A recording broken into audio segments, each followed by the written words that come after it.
What's up, Badger fans? Is it time to play the young guys? What's the balance there for the rest of the Badger season between still trying to win, but maybe getting some of the younger guys more reps? Let's talk about it on today's Coach's Corner.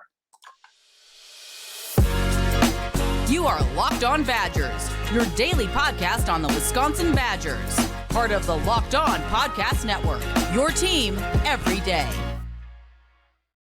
What's going on, Badger fans? Welcome to Locked On Badgers, your team every day. Every Wednesday, we do Coach's Corner. We're going to break down the previous game, what's coming up this week, some bigger picture coaching thoughts and ideas and narratives. Today's episode brought to you by FanDuel. New customers get $150 in bonus bets with any winning $5 moneyline bet. That's $150 if your team wins. Visit FanDuel.com/lockedon to get started. And as we do every Wednesday, we are bringing on Coach Anderson, the Dairy Raid. Coach, I've said several times, you're never as good as your best film and never as bad as your worst film. What can you tell me? Indiana. Let's put that to the test. What's good out of the Indiana game that you saw? Well, I literally just finished 15 minutes ago my good and the bad and the ugly breakdown. So I did find some good. Not much. I thought the offensive line was, on average, based on the season, a little better. I thought pass protection issues that we had were more on Braden Locke, more on the running backs than had been on the tackles in the past, or Illinois, the guards. So that was a little bit better. There was more consistency. So that was good to see. It was good to see a couple new faces get involved in the offense. Vinny Anthony on the end around, Cade Yacamelli, finally a Cade Yacamelli sighting more than just a cameo. Trej Kekahuna got a kickoff return. So that was nice to see. I think this Indiana game, it was a bad game for sure. But some people calling it the worst Badger game they've ever seen have not been a fan for that long, or their memory is not very deep. I mean, there are games that hurt me worse than this one. I think this game was the culmination of just a frustrations all getting the best of us. But the Illinois game last year, the Arizona State game from 2013, there's so many games that hurt me more than this one. It was a bad game, no doubt about that. Shouldn't have lost to that Indiana team. But it's not this, Luke Fickell era defining loss that everyone's putting it to be. It was bad, but this is not a very good team. And I think that's another thing that needs to be taken into a context as well. If we were going into this game with 8 wins, getting in position to lock down the Big Ten West, then it's a bad loss. But we were a 5-3 team struggling on both sides of the ball all season. Losses like this happen. Yeah. Aren't we, though, and I want to ask you a question quick to I'm going to put you on the spot. Aren't we kind of in that spot, though, fighting for a potential Big Ten West? I mean, there were stakes here.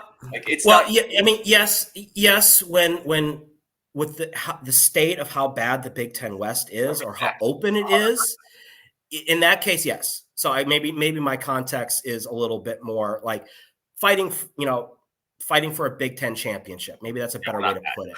No. Even I mean, and this is, people are like, getting to the Big Ten championship game is a big deal. Do we want to play Ohio State again going into a bowl game? I don't. Like, as bad as we are, going to the Big Ten championship game is not a reward unless you're capable of winning it. So I don't see it as a reward as everyone says it is. I know Big Ten is going to get a whole lot harder starting next season, but it's going to get harder for everybody else. So, yes, getting to the Big Ten championship game is great, but we're not PJ Fleck. We're not going to put it on a ring just because we're going there. So, I get your point on that. To be the best of a bad division is not necessarily an accomplishment. So, if we were in a position to have a legitimate accomplishments this year, playing for a New Year's Day bowl, or playing to potentially win the Big Ten, this game would have a hell of a lot more impact than it had. Yeah, I But it was understand. still a bad loss. And there's a lot of people that share the perspective, the idea of, well, we gave everything we had to Ohio State at home at Knighton Camp Randall, won the turnover battle and lost by 2 scores. What's it going to be like in Indianapolis or Michigan potentially, right?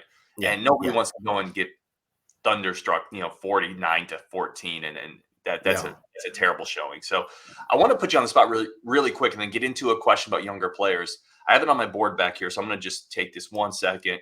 Over under 1.5 wins for the rest of the season for the Badgers, not counting a bowl game. So you got 3 games left. You got Nebraska, you've got Northwestern, you've got Minnesota. If I gave you an over under of 1.5, where would you go? I would go over because I think we beat Northwestern. And I think we beat Minnesota. Oh, I would kill to beat Minnesota at this point. I think right based on the players we have, and if they can get their heads straight, and the coaching staff can sell that mission, I think 2 wins is very, very possible. I think 3 wins is possible. I'm not saying likely. I'm not saying most likely, whatever. It's possible. I think 2 wins is likely if we play up to the level that our talent and that we have shown throughout the season. However, if we come out and lay an egg and play to the lower half of what we have, we're good. Oh, I think I lost coach here. Oh, there's back. Yeah, we lost you for 1 I'm second. here. But okay, I'm here. And 2-1 is where I'm at too. No, we just lost a tiny bit at the end. So we got your record prediction. Okay, good. Go to Northwestern if we play up to our level, which again we haven't really been able to do all year. That's been the frustrating part of it. Because we should beat 2-1. You should win Minnesota. You should win Northwestern, and even Nebraska's a coin toss game. But honestly, you could go 1-2 and nobody would bat an eye at this point. Mm-hmm. And there's definitely a large chorus of the Badger fandom that thinks we're going to go 0-3. Mm-hmm. And maybe they're right, but it's this season is a culmination of a lot of things that have been happening over the last couple of years. And unfortunately, this year's team is kind of feeling the wrath of it. And it's something that me and Colton talked about last night, that the problems we're having now, they can date all the way back to 2017. Well, here's the poll results. You ready for this? Badgers record down the stretch, 3-0, 12%. Optimists out there. That's probably Rajiv voting 1,000 times. We got 27% for 2-1, 17% for 1-2, and 8% at 0-3. So you kind of have about a 10% extreme that says we're going undefeated or we're not going to win a game. Most people say 2-1. There is a 35% group that says don't care, just win the axe.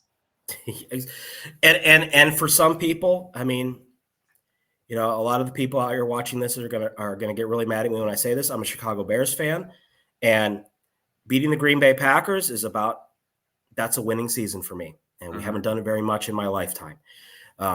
Sometimes it's all that matters.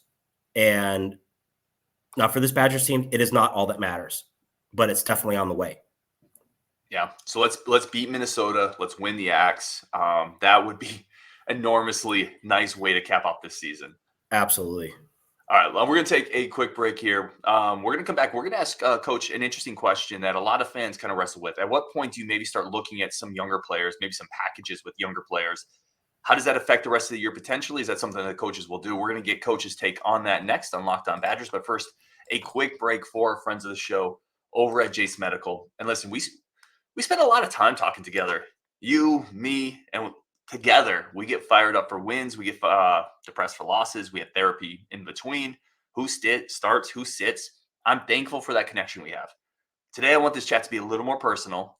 I just learned through Jace Medical that you can get a 1-year supply on ED medications. You realize what that means, it being on extended travel, the next natural disaster, supply chain issue. You are covered, my friend. You don't have to worry about whether or not you can refill your prescriptions. And this is because of our friends over at Jace Medical. Go online right now at jacemedical.com. Receive your 12-month supply on your daily medication. Remember to use promo code LOCKEDON at checkout for a discount as well. A verified customer had this recently to say about Jace Medical. I am thankful for their service. Supply chain issues caused me to cut the pills in half that I have to have. I ordered most of my daily meds with a year supply. I also ordered the antibiotic kit. I feel secure now. Prices are lower than local pharmacies. I highly recommend this for everyone. That's from a satisfied customer. If you or someone you love needs to have peace of mind by having a year supply of any daily medication, go to jacemedical.com and see if it's offered for you. Remember to use promo code LOCKED ON and get $20 off your purchase. Remember, the big thing with Jace Medical, what I've always talked about, is it's important to be empowered to take care of your family, protect their loved ones during times of unexpected. Jace handles everything from online evaluations to licensed pharmacy medication delivery. Again, go to Jace Medical, use promo code LOCKED ON at checkout for a $20 off your purchase. All right, let's get Coach back on. And I think this is an very interesting discussion and conversation, Coach. Fans always, when seasons turn from hopeful to disappointing, optimistic to maybe pessimistic, fans always want to see the younger players, right? Because you want to build for the future, and this is true across every sport. College is different. You're not tanking for a lottery pick. There's not an advantage to losing games. How do you balance this as a coach, playing younger players with an eye on next year, but knowing you still have to win down the stretch? I think it's different now in college football with how red shirts work. And I think you're going to see that now with the strategy they've used. The kids that you've seen play a lot so far are the kids that they think are going to make an immediate impact next season when roster spots open up. Christian Allegro has been a core special teams guy since week one. He's a true freshman. Tucker Ashcraft. Guys like that who are playing, maybe Tucker Ashcraft playing more because of injury, but he wouldn't be playing if they didn't see a future for him. Austin Brown. Then Austin Brown. And then you're starting to get guys now that we are getting into the red shirt window, because everyone can play 4 games without losing their red shirt. Now you're going to start seeing young guys who could potentially be in the mix next year, who they want to see get put in situations like Tretch and other guys like that. I think we're going to start seeing these next couple weeks, because now is a chance that you can work with them.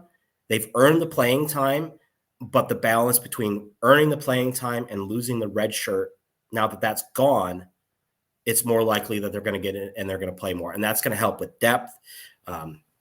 We've been relatively okay with injuries outside of a couple key spots, obviously, which who knows, maybe this means Nate White gets some reps, because no worry about a red shirt anymore with him. So that could be a potential. And then you're going to get guys who are like, nope, they're not ready. Getting them in now would only hurt their development. And those are the guys you'll see next year. And then I guess the next category would be the guys who've already used their red shirts and haven't gotten in. While you could get creative and start getting them in, I know there's been a lot of talk about the quarterbacks in particular, trying to get them, put packages together and let Nick Evers run, etc. That certainly could help, but I don't think Nick Evers is coming here to run the Wildcat. I think he wants to play quarterback, not glorified running back. I think the same for Miles Burkett. So they're going to expand their depth with young guys these next 4 or 5 weeks going into the bowl game until the end of the season. But I don't think they're going to go crazy and just, okay, we're going to get the second team receiver core fully into the rotation. It's going to be guys who can help them win now and guys who can help them win soon are the ones we're going to play the rest of this season. The guys who are going to help us win down the road, you'll see them in the spring and going into next season. Let me ask you specifically about Evers and the quarterback / Wildcat question. And I wouldn't specifically call it a Wildcat. And this is something a lot of fans have talked about. It's something I've talked about. Is it that difficult to, and again, this might sound a little bit like fan talk, but is it that difficult to find a package where he could have a simpler run pass option and use the athleticism, especially when you consider how difficult this offense has had generating offense the last 4 weeks? And I want to throw one more question in there for you. Nick Evers is 6'3", 200, and he runs a 4.5. If he 4.55-ish, if he's on the field, is there another? Is he the most athletic guy on the field for Wisconsin offensively? And that could be. I mean, you could go down the road of Florida back in the day with Chris Leak getting in position to win a national championship, and freshman Tim Tebow comes in and they have a package, and everyone knows exactly what he's going to do, and he still does it anyways. I think Nick Evers is a better quarterback than Tim Tebow was, so that could bring that balance. Better thrower. Yeah, exactly. Sorry, that's what I meant. No, I knew exactly what you meant. I just wanted to make sure somebody Yeah. in the comment section wouldn't lose their mind. No, don't want to do that. So that could definitely be it. You know, I like Nick Evers' skill set, and I like what he brings to the table. But there is a reason why he's the third string quarterback, and he was the fourth string quarterback coming in now. So the question is going to be, is there a package that Miles Burkett is going to help the team with? And I'm not sure. Like, he's athletic, he can move around, but his arm is not the same as Braden's is. And I think the thing we got to think about too is it's not like Braden can't run. I think, in particularly Indiana game, I think he made some bad reads. Like, I think he can get involved enough in the run game to keep the defenses honest. He just needs to be smarter about it. So maybe if these guys could, maybe if these guys can show better discipline when it comes to the RPOs and comes to the zone reads, then maybe a package would work in. But you can't just bring in a guy off the bench and expect the defense not to focus on him. Well, they definitely key on him. Like, and some fans have pointed that out. If you bring Evers in suddenly, he's never thrown a pass. You're definitely going to get it. But my point to that would be kind of twofold. And I hear what you're saying. I totally, and I don't want to write off Miles Burkett. The reason I don't go to Miles Burkett is I feel like he has more of a similarity to Locke, whereas you would just stick with Locke. Whereas at least Evers, to me, if you think back to Wisconsin, the last 10, 15 years, is like Tanner McAvoy. And when he came in, everybody knew he was running. But he still would gash defenses just because there is an athletic element to just putting a guy on the field that could run a 4.5. And that's hard to deal with. And maybe, who knows what they've been working on? Maybe they've been working on a package where Nick Evers is lining up at receiver and running some reps at receiver. And then, through motion, through shift, through anything, he gets the ball in his hands and he throws it. I mean, I remember back in the day, 10 years ago, Princeton used to run an offense with 3 quarterbacks on the field at the same time. They had a righty, a lefty, and a fullback, basically quarterback. And it was insane. I don't think we're going to do that, but that's awesome. I don't think we need to dig this deep into the bag of tricks and packages to win these next 3 games. That's fair. I think Braden Locke has shown that he can do enough in all aspects of the game to win.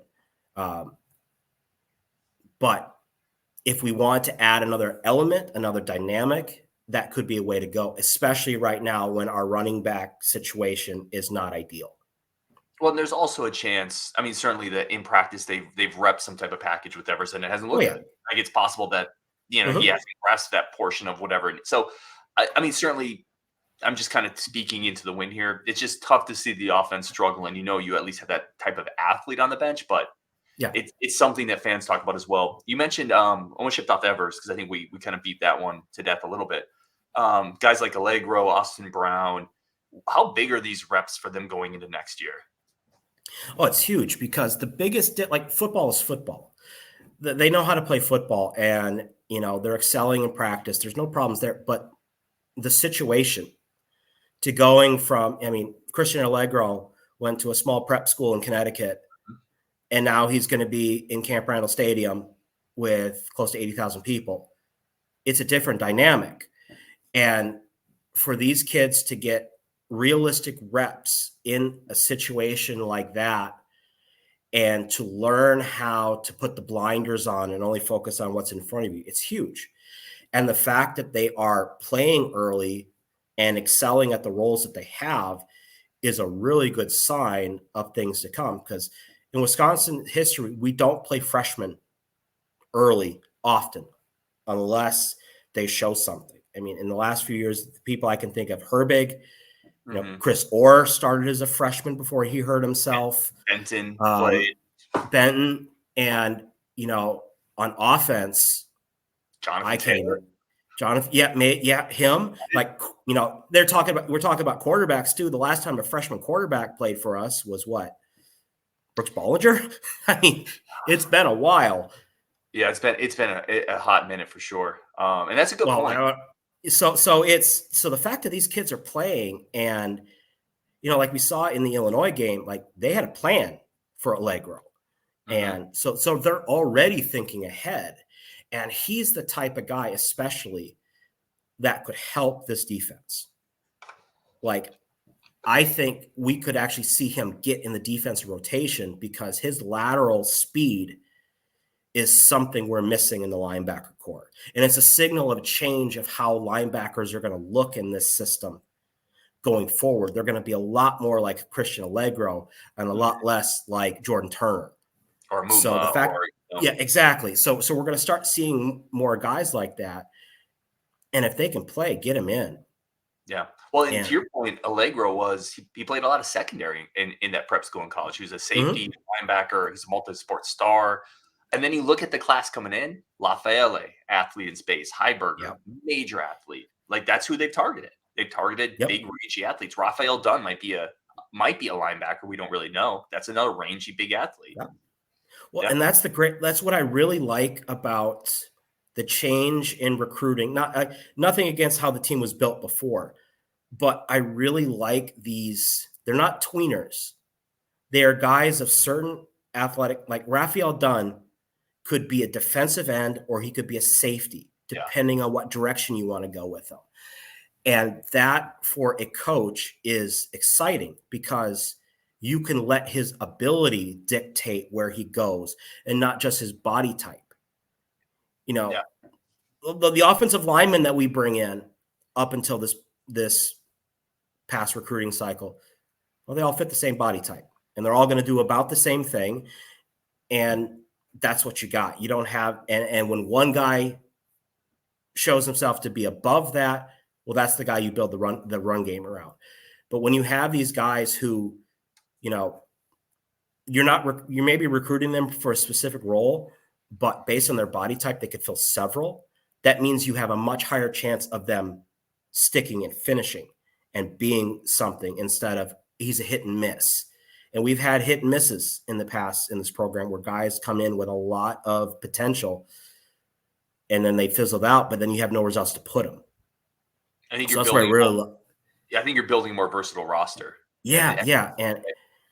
And athletes. I mean, football is the game of football has changed where it's going to be 11 athletes versus 11 athletes. And we're getting that for sure. Let's continue this conversation after a quick break. I want to talk to you about something that fans, I feel like, scream into their TV 10 times a game. And it's why the swing pass, stop it, please.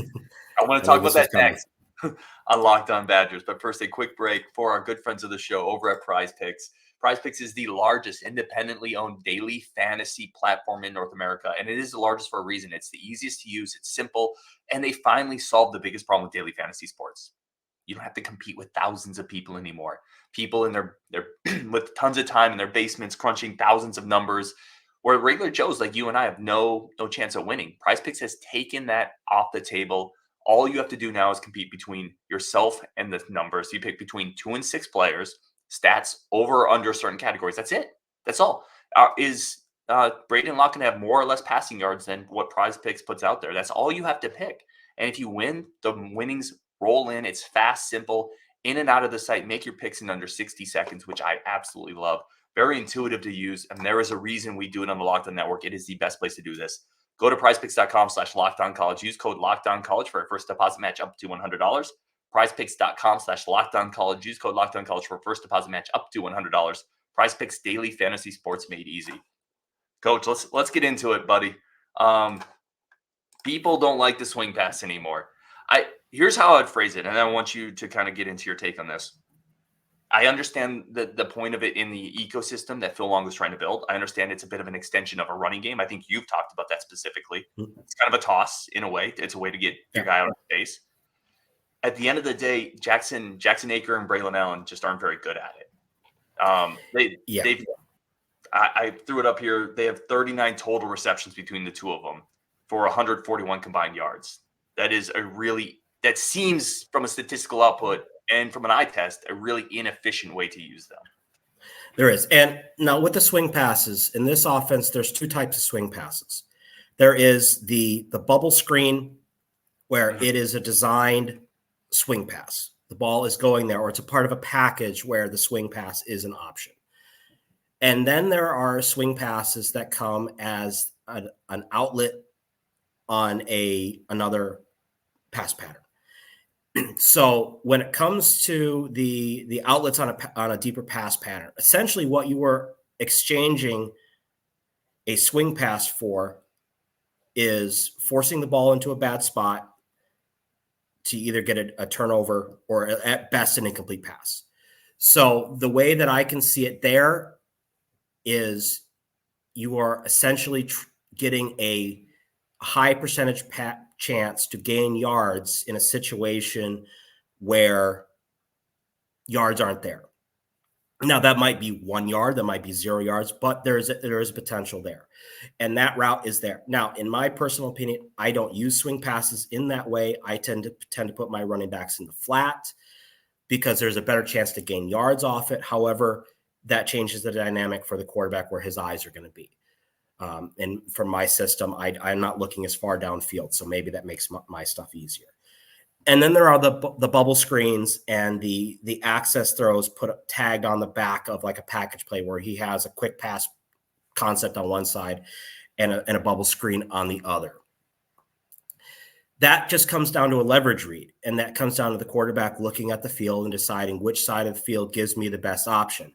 And unfortunately, a lot of cases, that gives us the best option because and this is something that I've talked about too, is one thing with the air raid is you're trying to put the defense in a vertical and a horizontal threat at all times, and especially in the passing game. And when you put teams in that kind of threat, most of the times they play zone, but our receivers are having so much trouble getting open that teams can just play man against us. And we're not breaking man coverage.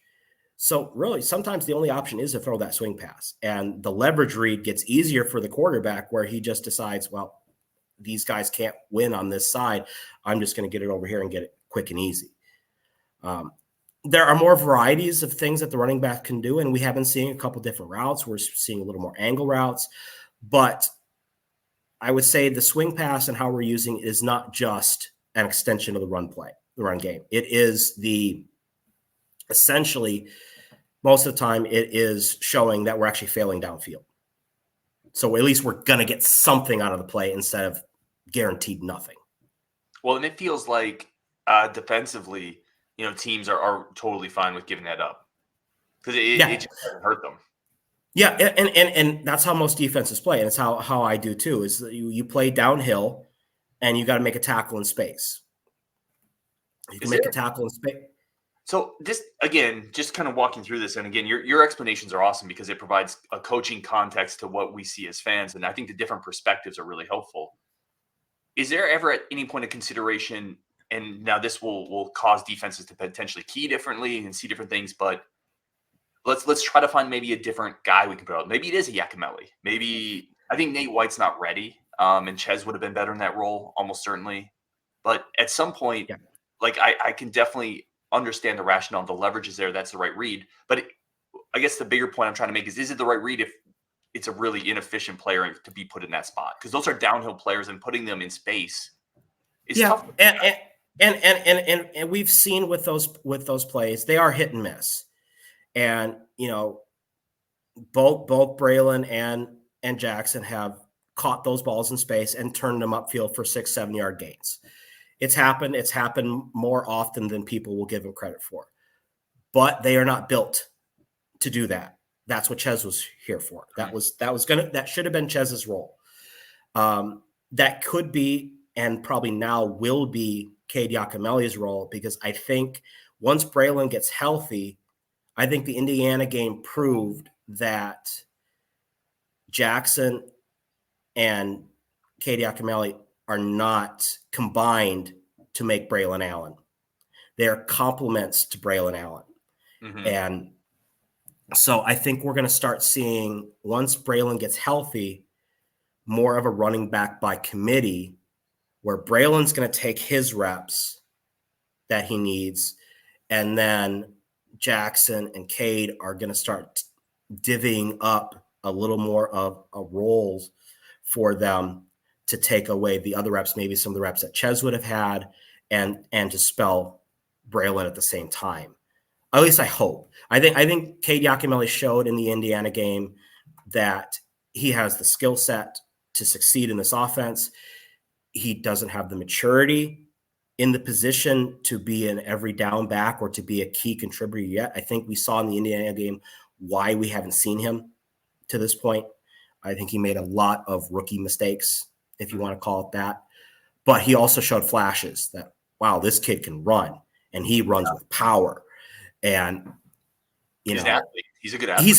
He's aggressive, and he let his aggressiveness get too much of him fighting for yards that weren't there, and that caused a fumble. So I'm hoping that we're going to start to see a little bit better rotation between the three, and that could help. Coach, I want to end up here. You recently did a really cool interview with Colton Bartholomew. Kind of what's the big picture with that, and where can people find that to kind of support what you're doing? Yeah, well, we did it last night on the Dairy Raid. And basically, I reached out to Colton because, a lot of sports writers don't have sports background. They have a lot of opinions on things that they don't know much about. And Colton's not one of those guys. He's a guy with smart football knowledge, and he's played football, and he knows football. And I wanted to talk to him about the offensive line. I know I have ragged on the offensive line a lot this year. I've criticized them. I have my snarky comments in my breakdown videos about a couple players in particular. And I really wanted to find out from him what maybe I'm missing, what I'm not, because I'm only seeing the game from the broadcast angle like everybody else. But as someone who's been at practice, who's talked to these players and talked to the coaches, what am I missing? And so we talked a lot about the transition from the pro style to the air raid. Is it the players that are having the issue? Is the scheme doesn't fit the players? Is it something in between? We talked about how this new staff is changing the way we recruit offensive linemen. We're recruiting offensive linemen that seem to have roles instead of the refrigerator body type that we get that guy who's 6'6" to 6'8", and we bulk him up to 320 pounds. And when he's a redshirt sophomore, he's good to go. We've changed the type of players that we're bringing in, more athletic players. And we talked, that we're in a good spot, but that this season is kind of the culmination of a pattern that has been happening. I said going back to 2019, he went even farther and said 2017. So a lot of good stuff. I sat there and did a lot of smiling and nodding, because when a good person knows what he's talking about, you let him talk. And so we went through a lot of great stuff, and I definitely encourage people to check it out. And I hope to do more of these in the future. It's kind of Colton was one of my first, supporters with the Dairy Raid, and finally worked up the courage to actually ask him if he'd want to talk. He said yes immediately. So I hope this is a start of talking to more guys like him in the future. No, it was great, man. And I definitely encourage people to go check out Coach Anderson, that interview, plus all of his content. Go support his channel because he does amazing work. I always say that. Coach, that's it for today. That is a full Coach's Corner on Wisconsin. Let's beat Northwestern. Let's get going. Yeah, we got to do that. We got to do that. Let's beat Northwestern on Wisconsin. Thank you, everybody, for tuning in.